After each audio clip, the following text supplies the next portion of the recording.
Hi there, it's Vicki Boutin with Scrapbook.com for American Crafts, and I'm going to share with you one of my other favorite Vicki Boutin products, my glazes. So Vicki Boutin glazes come in these nice little pots. Price point is awesome on them, but they are pots of possibility. I think that's what we call them, pots of possibility. I want to show you this one when we open, a little trick for opening these. They come in 4 colors. We have iridescent, we have rose gold, we have gold, and we have silver. So there's 4 different pots of metallic finish. You're going to take this when you first get it, and I like to tap it on my desk and then open it. The reason I'm doing that is I don't want you to waste any of the product when you get this home. So it could be all over the inside of the liner, and I just want you to tap it down so it's settled in the bottom of the pot, and then scrape it, and then it's ready to go. This one, look at the metallic in that.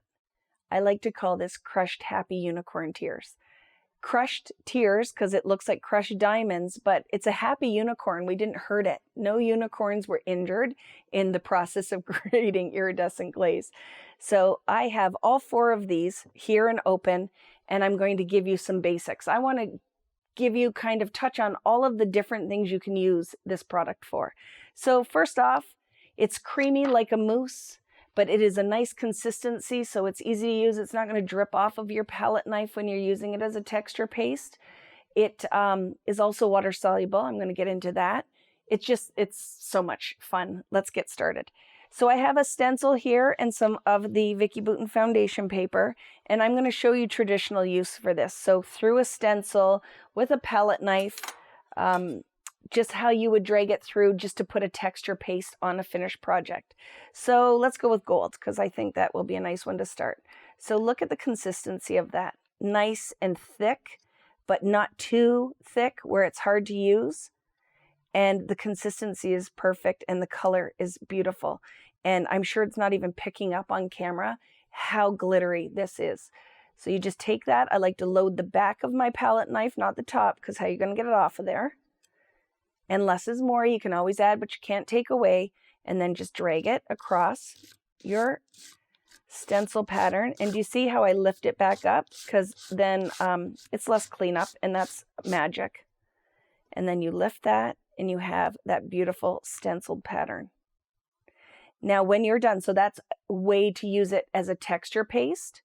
And then when you're done, make sure you clean up your stuff, because I am a firm believer in taking care of your tools, because then it'll last you longer and you can buy something else.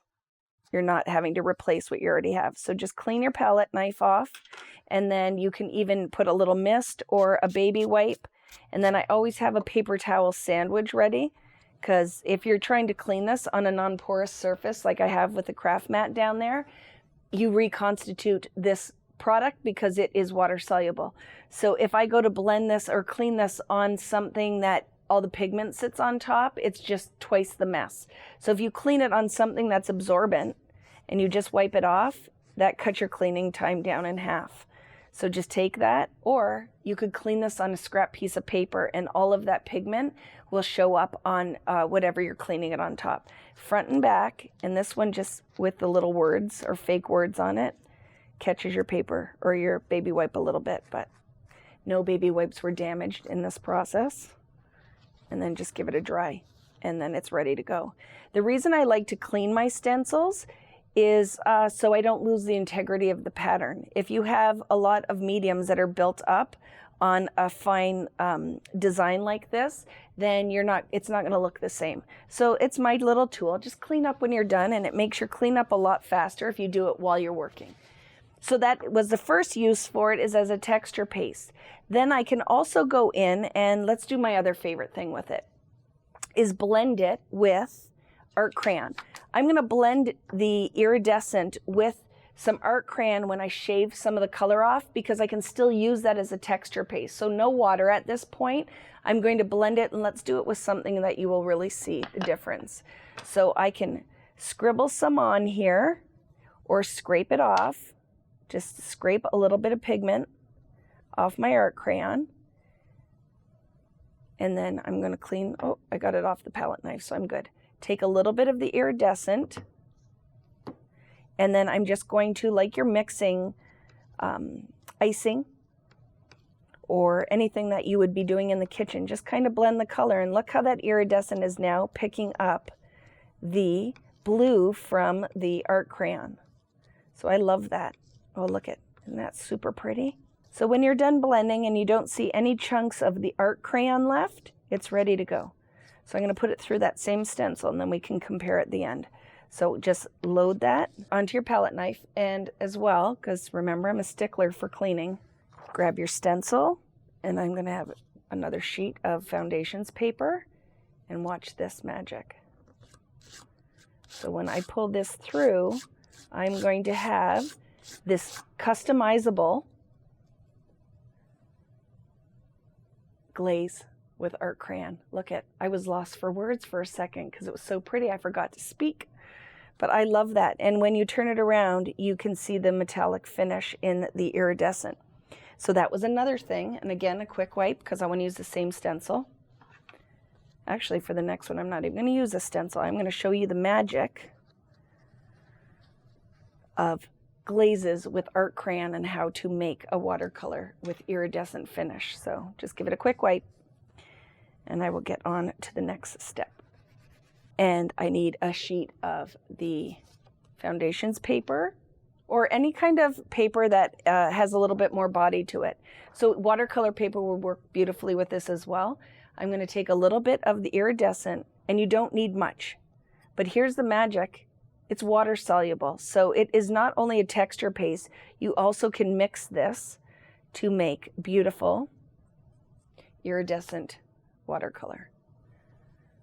So I have the iridescent glaze, and now pick whichever color that you want to use. Let's do purple because I think that that will show up really well on camera. So I'm going to take a little bit of the purple art crayon, and I even have a stamp handy. So let's stamp an image so that you can see what it looks like inside of that. So I'm just going to stamp this hello, and then when we paint it, you'll see. So we'll show you a couple of different on its own and in that stamped image. Okay. So now take some water and blend your art crayon like you do. And then we'll just blend some of that iridescent glaze in there. So right now, see, it's just a matte finish. But once I take that in there, all the sparkle will start to happen. Oh my goodness, I love this. Crushed Happy Unicorn Tears. There is so much glitter in this that it looks like a bunch of diamonds in here. You just want to blend, blend, blend until you don't have any gobs or big pieces of the glaze in there. So I'm going to do this so you can see it. And then sometimes you just need a little extra water because that glaze is going to have a heavier body than a watercolor would. But it is super sparkly. Oh my goodness, I love that. So I could take that and then, right, always have a paper towel handy when you are watercolor painting. Oop, I almost dipped in my glaze. So just take some of the moisture out, and then I can go in and paint in that stamped area. I absolutely love this technique. So again, more bang for your buck. I've showed you all the magic in past videos that you can do with the art crayons, and now your glazes, which is one of those little pots of magic that you don't even realize how much you can get out of just that one little pot of that moussey goodness. You mix it with your art crayon and look at that glittery fun. Love it. So I could mix this with any of the colors. Just know that if I put it with the rose gold, I'm going to pull a little bit of a pink tinge. If I mix it with the gold, it has kind of a yellow golden tinge. If I mix it with the silver, it has a little bit of a gray tinge.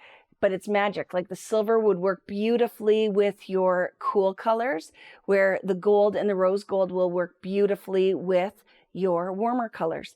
And now there's one more thing I'm going to show you because I'm never done. We could keep going for hours here. So let me grab a stencil, and then we're going to put it in with, this one will be really pretty as well with the flowers, so you can see this finish.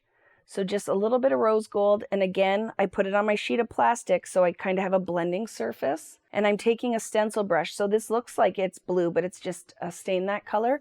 I'm going to pick it up in a circular motion, but make sure you kind of rub it around so it's not a ton of glaze on the tip of those bristles. But even I think you can see the magic starting. You have tons of iridescence in there. I can go through in a circular motion. Oh my goodness, wait till you see this. It's so beautiful. I love this. So look at that. Oh my goodness. And you can't, I hope you can see that on camera. It is totally sparkly and a different application for the same product. Big tip, clean this right away. Dip the tip of the bristles into water. Take a paper towel and get your glaze off. Again, do not put this brush, don't fully submerge it. Just doing that with the tip, and then it's a quick cleanup. I'm going to show you one more thing because I think you need to see the full magic of each of these colors. So on this sheet, I'm going to pull each one so that you can see what iridescent on its own looks like. So we'll just drag a little iridescent. Hard to see on the white, but it is, like I said, sparkly, sparkly, sparkly. And then let's go in maybe with the silver, because you can, this is hard to see online. Like, how different is that silver? It just has that kind of really pretty gray. You don't want to heat set these either because they're acrylic based. So it's one of those things that you just have to have patience, Padawan, and just let it dry. Okay.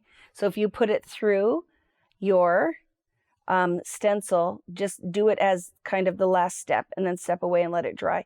You can heat set it, but what it'll do is bubble, and maybe that's a built-in technique. Let's see what we can do with that, okay? And here is the rose gold. So I think that this, if you can't see the magic from just looking at an image online, I'm hoping you can see it there. Aren't they beautiful? So it's yet another thing that is my favorite, because they're all my favorites, in the Vicki Boutin line.